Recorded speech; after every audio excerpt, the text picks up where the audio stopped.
ಆತ್ಮೀಯ ಸ್ನೇಹಿತರೆ, ಎಲ್ಲರಿಗೂ ಗೋಲ್ ಬೋರ್ಡ್ ನ್ಯೂಸ್ ಚಾನಲ್ಗೆ ಸ್ವಾಗತ. ಈ ಒಂದು ವಿಡಿಯೋದಲ್ಲಿ ಗೃಹಲಕ್ಷ್ಮಿ ಯೋಜನೆಯ 25ನೇ ಕಂತಿನ ಹಣ ಬಿಡುಗಡೆಗೆ ಸಂಬಂಧಪಟ್ಟಂತೆ ಕೆಲವೊಂದಿಷ್ಟು ಬಿಗ್ ಅಪ್ಡೇಟ್ಗಳು ಇದೀಗ ಲಭ್ಯವಾಗ್ತಾ ಇದಾವೆ ಸ್ನೇಹಿತರೆ. ಹೌದು ಸ್ನೇಹಿತರೆ, ಈಗಾಗಲೇ ಗೃಹಲಕ್ಷ್ಮಿ ಯೋಜನೆಗೆ 25ನೇ ಕಂತಿನ ಹಣ ಯಾವಾಗ ಜಮಾ ಆಗುತ್ತೆ ಅಂತ ಹೇಳಿ ಮಹಿಳೆಯರು ವೇಟ್ ಮಾಡ್ತಾ ಇರೋರಿಗೆ ಕೆಲವೊಂದಿಷ್ಟು ಪ್ರಮುಖವಾದಂತಹ ಮಾಹಿತಿಗಳು ಇದೀಗ ಲಭ್ಯವಾಗ್ತಾ ಇದ್ದಾವೆ. ಮಹಿಳಾ ಮತ್ತು ಮಕ್ಕಳ ಕಲ್ಯಾಣ ಇಲಾಖೆಯ ಸಚಿವರಾಗಿರುವಂತಹ ಲಕ್ಷ್ಮೀ ಹೆಬ್ಬಾಳ್ಕರ್ ಮೇಡಮ್ ಅವರು ಇವತ್ತು ಬೆಂಗಳೂರಿನಲ್ಲಿ ಕೆಲವೊಂದಿಷ್ಟು ಮಾಹಿತಿಯನ್ನ ಹಂಚಿಕೊಂಡಿದ್ದಾರೆ ಸ್ನೇಹಿತರೆ. ಗೃಹಲಕ್ಷ್ಮಿ ಯೋಜನೆಯ 25ನೇ ಕಂತಿನ ಹಣ ಬಿಡುಗಡೆಗೆ ಸಂಬಂಧಪಟ್ಟಂತೆ ಅದರ ಜೊತೆಗೆ ಬಹಳ ಪ್ರಮುಖವಾಗಿ ಕಳೆದ ಸುಮಾರು ಒಂದು ತಿಂಗಳಿಂದನೂ ಕೂಡ ಫೆಬ್ರವರಿ ಮತ್ತು ಮಾರ್ಚ್ ತಿಂಗಳ ಹಣ ಬಿಡುಗಡೆಗೆ ಸಂಬಂಧಪಟ್ಟಂತೆ ಸರ್ಕಾರ ಸರಿಯಾಗಿ ಮಾಹಿತಿಯನ್ನ ನೀಡ್ತಾ ಇಲ್ಲ.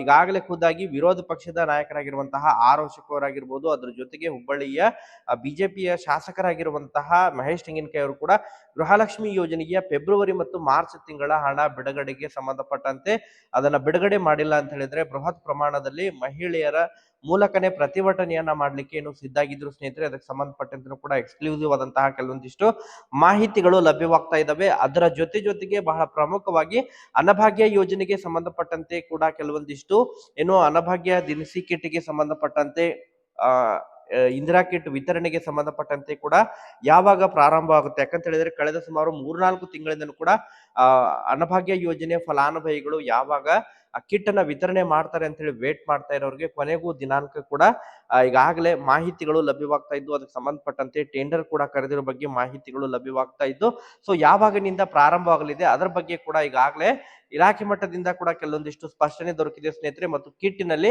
ಯಾವೆಲ್ಲ ಸಾಮಗ್ರಿಗಳು ದೊರಕಲಿದಾವೆ ಅದರ ಬಗ್ಗೆನೂ ಕೂಡ ತಮಗೆ ಮಾಹಿತಿಯನ್ನ ತಿಳಿಸ್ತಾ ಹೋಗ್ತೀನಿ. ಒಟ್ಟಾರೆಯಾಗಿ ಕಂಪ್ಲೀಟ್ ಆದಂತಹ 3 ಅಪ್ಡೇಟ್ಗಳ ಬಗ್ಗೆ ತಮಗೆ ಇನ್ಫಾರ್ಮೇಶನ್ ಅನ್ನ ಈ ಒಂದು ವಿಡಿಯೋದ ಮೂಲಕ ಮಾಹಿತಿಯನ್ನ ತಿಳಿಸುವಂತಹ ಪ್ರಯತ್ನವನ್ನ ಮಾಡ್ತಾನೆ. ಅದರಲ್ಲಿ ಬಹಳ ಪ್ರಮುಖವಾಗಿ ಗೃಹಲಕ್ಷ್ಮಿ ಯೋಜನೆಯ 25ನೇ ಕಂತಿನ ಹಣ ನಾಳೆ ಜಮಾ ಆಗುತ್ತಾ, ಸಂಕ್ರಾಂತಿ ಹಬ್ಬಕ್ಕೆ ಮಹಿಳೆಯರ ಖಾತೆಗಳಿಗೆ ಜಮಾ ಆಗುತ್ತಾ, ಸಚಿವರು ಏನೆಲ್ಲ ಕ್ಲಾರಿಫಿಕೇಶನ್ ಅನ್ನ ಕೊಟ್ಟಿದ್ದಾರೆ ಅದರ ಬಗ್ಗೆ ತಮಗೆ ಮಾಹಿತಿ ಗೊತ್ತಾಗಬೇಕಂತ ಹೇಳಿದ್ರೆ ವಿಡಿಯೋನ ಯಾರು ಕೂಡ ಸ್ಕಿಪ್ ಮಾಡ್ಲಿಕ್ಕೆ ಹೋಗ್ಬಿಟ್ಟು ಸ್ನೇಹಿತರೆ ಕಂಪ್ಲೀಟ್ ಆಗಿ ವಾಚ್ ಮಾಡಿ. ಮಧ್ಯದಲ್ಲಿ ತಾವು ಸ್ಕಿಪ್ ಮಾಡಿ ನೋಡಿದ್ರೆ ನಮಗೆ ಯಾವುದೇ ರೀತಿಯಾದಂತಹ ಇನ್ಫಾರ್ಮೇಶನ್ ಕೂಡ ಸರಿಯಾಗಿ ಅಂಡರ್ಸ್ಟ್ಯಾಂಡ್ ಆಗಂಗಿಲ್ಲ. ಸೊ ಆ ಕಾರಣಕ್ಕಾಗಿ ಪ್ರತಿಯೊಬ್ರು ಕೂಡ ವಿಡಿಯೋಗೆ ಒಂದು ಲೈಕ್ ಕೊಟ್ಟು, ಇನ್ನೂ ಕೂಡ ತಾವು ಚಾನೆಲ್ ಅನ್ನ ಸಬ್ಸ್ಕ್ರೈಬ್ ಮಾಡ್ಕೊಂಡಿಲ್ಲ ಅಂತ ಹೇಳಿದ್ರೆ ಪ್ರತಿಯೊಬ್ರು ಕೂಡ ತಾವು ಚಾನೆಲ್ ಅನ್ನ ಸಬ್ಸ್ಕ್ರೈಬ್ ಮಾಡ್ಕೊಂಡೆ ವಿಡಿಯೋನ ವೀಕ್ಷಣೆ ಮಾಡ್ರಿ ಸ್ನೇಹಿತರೆ. ಹಾಗಾದ್ರೆ ಬನ್ನಿ ಸ್ನೇಹಿತರೆ, ತಡ ಮಾಡದೆ ಈ ಒಂದು ವಿಡಿಯೋನ ಪ್ರಾರಂಭಿಸೋಣ ಸ್ನೇಹಿತರೆ. ಮೊದಲನೇದಾಗಿ ಗೃಹಲಕ್ಷ್ಮಿ ಯೋಜನೆಯ ಪೆಂಡಿಂಗ್ ಹಣ ಬಿಡುಗಡೆಗೆ ಸಂಬಂಧಪಟ್ಟಂತೆ ಕಳೆದ ಸುಮಾರು ಸದನದಲ್ಲಿ ಈಗಾಗಲೇ ಒಂದು ತಿಂಗಳು ಕಂಪ್ಲೀಟ್ ಆಗಿದೆ. ಸದನದಲ್ಲಿ ಸರಿಯಾಗಿ ಮಾಹಿತಿಯನ್ನ ನೀಡದೇ ಇರುವಂತಹ ಕಾರಣಕ್ಕಾಗಿ ಅದಕ್ಕೆ ಸಂಬಂಧಪಟ್ಟಂತೆ ಗೃಹಲಕ್ಷ್ಮಿ ಯೋಜನೆಯ ಹಣ ಈಗಾಗಲೇ ಫೆಬ್ರವರಿ ಮತ್ತು ಮಾರ್ಚ್ ತಿಂಗಳ ಹಣ ಪೆಂಡಿಂಗ್ ಉಳಿದುಕೊಂಡ್ರು ಕೂಡ ಅದನ್ನ ಜಮಾ ಮಾಡಿದ್ವಿ ಎಂಬುದರ ಬಗ್ಗೆ ಸದನದಲ್ಲಿ ತಪ್ಪು ಉತ್ತರವನ್ನ ನೀಡಿರುವಂತಹ ಸಚಿವರಾಗಿರುವಂತಹ ಮಹಿಳಾ ಮತ್ತು ಮಕ್ಕಳ ಕಲ್ಯಾಣ ಇಲಾಖೆಯ ಸಚಿವರಾಗಿರುವಂತಹ ಲಕ್ಷ್ಮೀ ಹೆಬ್ಬಾಳ್ಕರ್ ಮೇಡಮ್ ಅವರು ಮತ್ತೆ ಅದನ್ನ ಕ್ಲಾರಿಫಿಕೇಶನ್ ಅನ್ನ ಕೊಟ್ಟಿದ್ರು. ಬಿಜೆಪಿ ಶಾಸಕರಾಗಿರುವಂತಹ ಮಹೇಶ್ ತೆಂಗಿನಕಾಯಿ ಅವರು ಸದನದಲ್ಲಿ ಕೇಳಿರುವಂತಹ ಪ್ರಶ್ನೆಗೆ ಅವರೇನು ಉತ್ತರವನ್ನು ನೀಡಿದ್ರು. ಅದ್ರ ಜೊತೆಗೆ ಖುದ್ದಾಗಿ ಮಧ್ಯಪ್ರವೇಶಿರುವಂತಹ ರಾಜ್ಯದ ಮುಖ್ಯಮಂತ್ರಿ ಆಗಿರುವಂತಹ ಸಿಎಂ ಸಿದ್ದರಾಮಯ್ಯ ಕೂಡ ಗೃಹಲಕ್ಷ್ಮಿ ಯೋಜನೆಯ ಹಣ ಬಿಡುಗಡೆ ಮಾಡಿಲ್ಲ ಅಂತ ಹೇಳಿದ್ರೆ ಅದನ್ನ ಜಮಾ ಮಾಡ್ತೀವಿ ಅಂತ ಹೇಳಿ ಮಾಹಿತಿಯನ್ನು ಕೊಟ್ಟಿದ್ರು ಸ್ನೇಹಿತರೆ.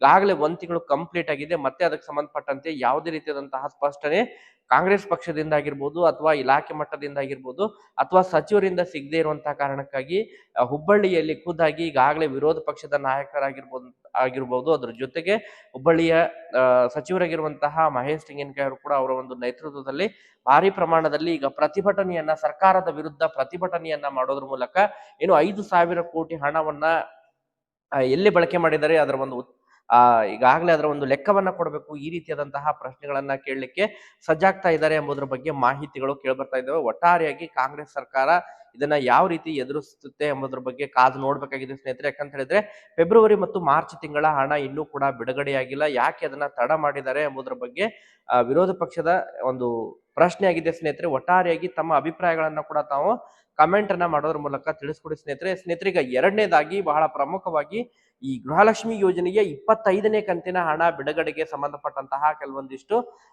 ಮಾಹಿತಿಯನ್ನ ಇವತ್ತು ಸಚಿವರು ಒದಗಿಸಿಕೊಟ್ಟಿದ್ದಾರೆ ಸ್ನೇಹಿತರೆ. ಬೆಂಗಳೂರಿನಲ್ಲಿ ಗೃಹಲಕ್ಷ್ಮಿ ಯೋಜನೆ 25ನೇ ಕಂತಿನ ಬಗ್ಗೆ ಅಷ್ಟೇ ಕ್ಲಾರಿಫಿಕೇಶನ್ ಅನ್ನು ಕೊಟ್ಟಿದ್ದಾರೆ. ಬಟ್ ಫೆಬ್ರವರಿ ಮತ್ತು ಮಾರ್ಚ್ ತಿಂಗಳ ಹಣ ಇನ್ನೂ ಕೂಡ ನಮಗೆ ಆರ್ಥಿಕ ಇಲಾಖೆ ವತಿಯಿಂದ ಬಿಡುಗಡೆ ಆಗಿಲ್ಲ. ಆರ್ಥಿಕ ಇಲಾಖೆ ವತಿಯಿಂದ ಬಿಡುಗಡೆ ಆದ್ರೆ ನಾವು ಖಂಡಿತವಾಗ್ಲೂ ಕೂಡ ಹಣವನ್ನ ಮಹಿಳೆಯರ ಖಾತೆಗಳಿಗೆ ವರ್ಗಾವಣೆ ಮಾಡ್ತೀವಿ ಎಂಬುದರ ಬಗ್ಗೆ ಭರವಸೆಯನ್ನ ಕೊಟ್ಟಿದ್ದಾರೆ ಸ್ನೇಹಿತರೆ. ಸೊ ಹಾಗಾದ್ರೆ 25ನೇ ಕಂತಿನ ಹಣ ಬಿಡುಗಡೆಗೆ ಸಂಬಂಧಪಟ್ಟಂತೆ ಏನೆಲ್ಲ ಅಪ್ಡೇಟ್ಗಳು ಲಭ್ಯವಾಗಿದ್ದಾವೆ ಅದರ ಬಗ್ಗೆ ತಮಗೆ ಮಾಹಿತಿಯನ್ನ ತಿಳಿಸ್ತಾ ಹೋಗ್ತೀನಿ ಸ್ನೇಹಿತರೆ. ಈಗಾಗಲೇ ಏನು ಗೃಹಲಕ್ಷ್ಮಿ ಯೋಜನೆಗೆ 25ನೇ ಕಂತಿನ ಹಣ ಬಿಡುಗಡೆಗೆ ಸಂಬಂಧಪಟ್ಟಂತೆ ಆರ್ಥಿಕ ಇಲಾಖೆ ವತಿಯಿಂದ ಬಿಲ್ಲಿಂಗ್ ಪ್ರಕ್ರಿಯೆಗಳು ಮುಕ್ತಾಯದ ಹಂತದಲ್ಲಿದ್ದಾವೆ. ಈಗಾಗಲೇ ಕಂಪ್ಲೀಟ್ ಆಗ್ಲಿಕ್ಕೂ ಕೂಡ ಪ್ರಾರಂಭವಾಗಿದೆ. ಇನ್ನೇನು ಸಂಕ್ರಾಂತಿ ಹಬ್ಬದ ನಂತರ ಮಹಿಳೆಯರ ಖಾತೆಗಳಿಗೆ ಗೃಹಲಕ್ಷ್ಮಿ ಯೋಜನೆಯ 25ನೇ ಕಂತಿನ ಹಣವನ್ನ ಜಮಾ ಮಾಡುವಂತಹ ಭರವಸೆಯನ್ನ ಒದಗಿಸಿಕೊಟ್ಟಿದ್ರೆ ಸ್ನೇಹಿತರೆ. ಹೌದು ಸ್ನೇಹಿತರೆ, ನಾಳೆ ಏನು ಸಂಕ್ರಾಂತಿ ಹಬ್ಬ ಪ್ರಾರಂಭವಾಗಲಿದೆ. ನಾಳೆ ಸಂಕ್ರಾಂತಿ ಹಬ್ಬ ಇದೆ. ಸೊ ನಾಳೆ ಮಹಿಳೆಯರ ಖಾತೆಗಳಿಗೆ ಹಣ ಜಮಾ ಆಗುವುದು ಡೌಟ್, ಬಟ್ ನಾಡಿದ್ದು ಸಂಕ್ರಾಂತಿ ನಂತರ ಹಣವನ್ನ ಜಮಾ ಮಾಡ್ತೀವಿ ಎಂಬುದರ ಬಗ್ಗೆ ಭರವಸೆಯನ್ನ ಕೊಟ್ಟಿದ್ರೆ ಸ್ನೇಹಿತರೆ. ಸೊ ಒಟ್ಟಾರೆಯಾಗಿ ಮಹಿಳೆಯರಿಗೆ 25ನೇ ಕಂತಿನ ಹಣ ಜನವರಿ 15ನೇ ತಾರೀಕಿನ ನಂತರ ಮಹಿಳೆಯರ ಖಾತೆಗಳಿಗೆ ಹಣ ಕ್ರೆಡಿಟ್ ಆಗುವಂತಹ ನಿರೀಕ್ಷೆ ಇದೆ ಸ್ನೇಹಿತರೆ. ವೇಟ್ ಮಾಡಿ. ಪ್ರತಿ ಬಾರಿನೂ ಕೂಡ ಹಬ್ಬಗಳ ಆಸ್ಪಾಸು ಹಣವನ್ನ ಜಮಾ ಮಾಡ್ತಾರೆ. ಹಬ್ಬಗಳ ನಂತರ ಹಣ ಜಮಾ ಆಗುವಂತಹ ಬಹಳಷ್ಟು ಸನ್ನಿವೇಶಗಳಿದಾವೆ ಸ್ನೇಹಿತರೆ. ಈ ಬಾರಿನೂ ಕೂಡ 25ನೇ ಕಂತಿನ ಹಣ ಸಂಕ್ರಾಂತಿ ಹಬ್ಬದ ನಂತರ ಮಹಿಳೆಯರ ಖಾತೆಗಳಿಗೆ ಜಮಾ ಆಗುವಂತಹ ನಿರೀಕ್ಷೆ ಇದೆ. ಗುಡ್ ನ್ಯೂಸ್ ಅಂತ ಹೇಳಿನೇ ಹೇಳ್ಬೋದು ಸ್ನೇಹಿತರೆ. ಅದರ ಜೊತೆಗೆ ಈಗ ಬಹಳ ಪ್ರಮುಖವಾಗಿ ಅನ್ನಭಾಗ್ಯ ಯೋಜನೆಯ ಫಲಾನುಭವಿಗಳು, ಅದರಲ್ಲೂ ಕೂಡ ಏನು ಇಂದಿರಾ ಕಿಟ್ ವಿತರಣೆಗೆ ಸಂಬಂಧಪಟ್ಟಂತೆ ಕಳೆದ ಸುಮಾರು 6 ತಿಂಗಳಿಂದ ಕೂಡ ಮಹಿಳೆಯರು ಮತ್ತು ಅನ್ನಭಾಗ್ಯ ಯೋಜನೆಯ ಫಲಾನುಭವಿಗಳು ವೇಟ್ ಮಾಡ್ತಾನೆ ಇದ್ರೆ. ಸೊ ಒಟ್ಟಾರೆಯಾಗಿ ಅದಕ್ಕೆ ಸಂಬಂಧಪಟ್ಟಂತೆ ಈ ಹಿಂದೆ ಟೆಂಡರ್ ಕರೆದಂತಹ ಸಂದರ್ಭದಲ್ಲಿ ಯಾರು ಕೂಡ ಟೆಂಡರ್ ನಲ್ಲಿ ಭಾಗವಹಿಸಿದ್ದಿಲ್ಲ. ಬಟ್ ಈ ಬಾರಿ ಅದನ್ನ ಮತ್ತೆ ಟೆಂಡರ್ ಅನ್ನ 4 ಸರ್ವರ್ ಆಗಿ ವಿಭಜನೆ ಮಾಡಿ ಬೆಂಗಳೂರು, ಮೈಸೂರು, ಬೆಳಗಾವಿ ಮತ್ತು ಕಲಬುರಗಿ ಸರ್ವರ್ ಮೂಲಕ 4 ಸರ್ವರ್ ಮೂಲಕ ಪ್ರತ್ಯೇಕವಾಗಿ ಈಗಾಗಲೇ ಟೆಂಡರ್ ಗಳನ್ನ ಕರೆಯಲಾಗಿದೆ ಸ್ನೇಹಿತರೆ. ಸೊ ಟೆಂಡರ್ ಫೈನಲ್ ಆದ ತಕ್ಷಣವೇ ಈಗ ಇಂದಿರಾ ಕಿಟ್ ಅನ್ನ ವಿತರಣೆ ಮಾಡ್ಲಿಕ್ಕೆ ಸರ್ಕಾರ ಮುಂದಾಗಲಿದೆ ಸ್ನೇಹಿತರೆ, ಆಹಾರ ಇಲಾಖೆ. ಸೊ ಆಹಾರ ಇಲಾಖೆ ಮೂಲಕ ಈಗ 5 ಪದಾರ್ಥಗಳನ್ನ ಆ ಒಂದು ಕಿಟ್ ನಲ್ಲಿ ವಿತರಣೆ ಮಾಡಲಿದ್ದಾರೆ. ಸೊ ಸುಮಾರು ತೊಗರಿ ಬೇಳೆ 1 ಕೆಜಿ ಇರಲಿದೆ, ಅಡುಗೆ ಎಣ್ಣೆ 1 ಲೀಟರ್ ಇರಲಿದೆ, ಸಕ್ಕರೆ 1 ಕೆಜಿ ಇರಲಿದೆ, ಉಪ್ಪು 1 ಕೆಜಿ ಇರಲಿದೆ, ಅದ್ರ ಜೊತೆಗೆ ಹೆಸರು ಕಾಳು ಕೂಡ ಸುಮಾರು 1 ಕೆಜಿ ಇರಲಿದೆ. ಒಟ್ಟಾರೆಯಾಗಿ ಸುಮಾರು 415 ರೂಪಾಯಿ ಮೌಲ್ಯದ ಈ ಕಿಟ್ ಇರಲಿದೆ ಎಂಬುದರ ಬಗ್ಗೆ ಆಹಾರ ಇಲಾಖೆ ಈಗಾಗಲೇ ಸ್ಪಷ್ಟನೆಯನ್ನ ಕೂಡ ನೀಡಿದೆ ಸ್ನೇಹಿತರೆ.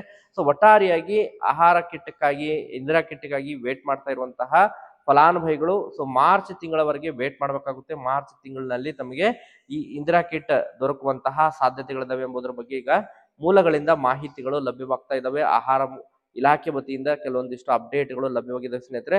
ಸೊ ಒಟ್ಟಾರೆಯಾಗಿ ಗೃಹಲಕ್ಷ್ಮಿ ಯೋಜನೆಯ 25ನೇ ಕಂತಿನ ಹಣಕ್ಕಾಗಿ ವೇಟ್ ಮಾಡ್ತಾ ಇರುವಂತಹ ರಾಜ್ಯದ ಮಹಿಳೆಯರಿಗೆ ಗುಡ್ ನ್ಯೂಸ್ ಅಂತ ಹೇಳಿ ಹೇಳ್ಬೋದು ಸ್ನೇಹಿತರೆ. ಯಾರು ಕೂಡ ವರಿ ಮಾಡ್ಕೊಳ್ಳುವಂತ ಅವಶ್ಯಕತೆ ಇಲ್ಲ. 25ನೇ ಕಂತಿನ ಹಣ ಏನು ಸಂಕ್ರಾಂತಿ ಹಬ್ಬದ ನಂತರ ಮಹಿಳೆಯರ ಖಾತೆಗಳಿಗೆ ಖಂಡಿತವಾಗ್ಲೂ ಕೂಡ ಕ್ರೆಡಿಟ್ ಆಗಲಿದೆ ಸ್ನೇಹಿತರೆ. ಬಟ್ ಈ ಗೃಹಲಕ್ಷ್ಮಿ ಯೋಜನೆಯ ಫೆಬ್ರವರಿ ಮತ್ತು ಮಾರ್ಚ್ ತಿಂಗಳ ಹಣಕ್ಕಾಗಿ ವೇಟ್ ಮಾಡ್ತಾ ಇರುವಂತಹ ಮಹಿಳೆಯರು ಸೊ ಫೆಬ್ರವರಿ ತಿಂಗಳಿನಲ್ಲಿ ಅದ್ರ ಬಗ್ಗೆ ಸ್ಪಷ್ಟೀಕರಣ ದೊರಕಬೇಕಾಗುತ್ತೆ ಸ್ನೇಹಿತರೆ.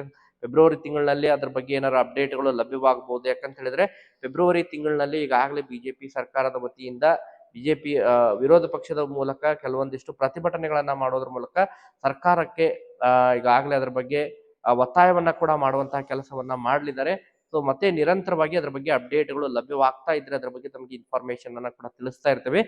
Thank you for watching this video.